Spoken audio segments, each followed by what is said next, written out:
Why, hello there again. Like I said, I'll be back. I have a little bit more to show you. These are things I actually got in the mail.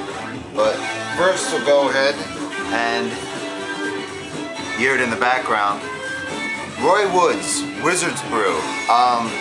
This record really blew me away.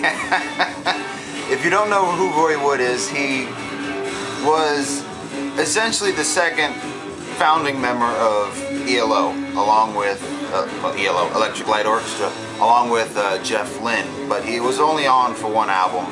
They had some creative differences and he left. Essentially, this record sounds like ELO's first record, except it's a bit harder, a bit more rock and roll in there. But it is fantastic. I mean, this is the first song. The second song on it is just this gorgeous, like, fusion piece of music. But see the whole damn thing. He's out of his mind, as you can tell. I got it sealed. I opened it, obviously, and I really hate when they do that. Cut the corner off of it. Oh well, whatever. This next one is a band called Sky, which basically did instrumental pieces. They were a progressive rock band, but they were a bit more classically oriented than rock oriented, I guess you'd say. But Sky 2. It has John Williams on it, who's the guitarist, and you think, oh, John Williams, yeah, but no, he's not the one that, you know, does E.T. and Star Wars and everything. Very pretty record. Like I said, it's basically prog rock that's very heavily classically oriented. Quite enjoyable. This record I've wanted for a while. The Insect Musicians by Graham Revell. I think that's how you pronounce his name. It's Graham. It's not spelled a normal way. Essentially, this record is, he collected a bunch of different insect, you know, like mating calls and noises and you know, wings, just whatever. Insect noises, essentially, from around the world. Pumped them into a computer and through there played it on a synthesizer. So a lot of it sounds like it's just this weird, kind of very organic sounding, almost like you're out in the woods and there's just a bunch of insects around and you make a tune in your head and it just goes that way. But it's pretty damn cool. The record itself comes with a little booklet in there, and he actually explains how he did all of it, and it tells you exactly what insects were used and the method of how it was used. Very cool record. If you like music that's a bit unusual, I suggest trying to find this. It's not cheap. I got lucky. I got it for under 20. But remember this one, Graham Revell, The Insect Musicians. If you can find it, I suggest it. This is Roy Buchanan, Loading Zone. One of my favorite guitarists, Roy Buchanan.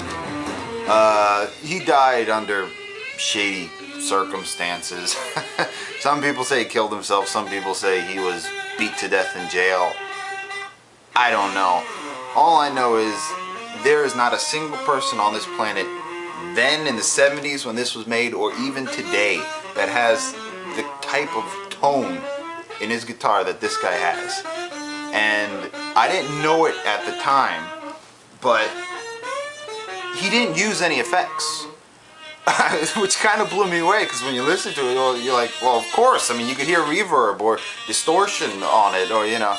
But essentially what he did was he cannibalized all of his equipment. I mean, you know, he'd have his mics and he'd plug the mic into, you know, the amp, and he'd like fill the mic up with water. You know, he'd take the tubes in the amp and fill them with baby oil. You know, he'd take the speakers and he'd like rip them open with I don't know, a knife or whatever, and he'd like stick magnets on them. Just anything to get a different sound out of the guitar, which as a guitar player myself, I never do. I just use an effect, but he didn't. I mean, he had sort of a natural sounding effect to his instrumentation, and it's very enjoyable to listen to. Sort of kind of country blues, kind of a rock. But there was one song on there. He had Green Onions. If you don't know that song, I feel bad for you.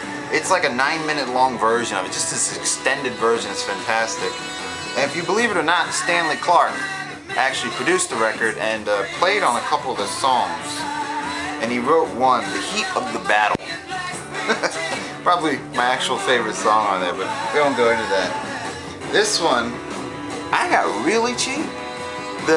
Believe it or not, the shipping was free, and I got it for like $4, I think. It was nothing for a double record. I mean, that's fantastic. You know, Al Di Meola's Splendido Hotel, which is probably my favorite record by him now.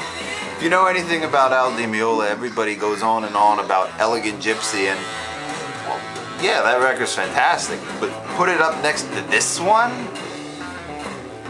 Nah. Splendido Hotel. That's a good one. This one is a reissue off the Vinilissimo. Vinilissimo, but I can't pronounce that. Can you? Neither can I. Anyways, Picnic. Essentially, it's a folk rock band from the 60s. It's the one and only record they ever did. But the reason I know about it is because Vitas Brenner is actually in the band. He's so young, I can't tell which one it is. I think that's him.